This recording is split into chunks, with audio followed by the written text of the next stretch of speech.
hồn xanh.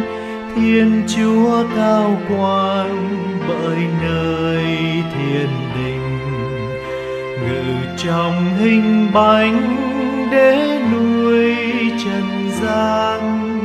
Chúng con ngày đêm mến yêu thành tâm. Ôi Cha nhân lành, đoàn con kính thờ. Cha là thần lương ban cho con cái, qua nơi lưu đày về nơi mong chờ. Dạy nguồn tình Cha thiết tha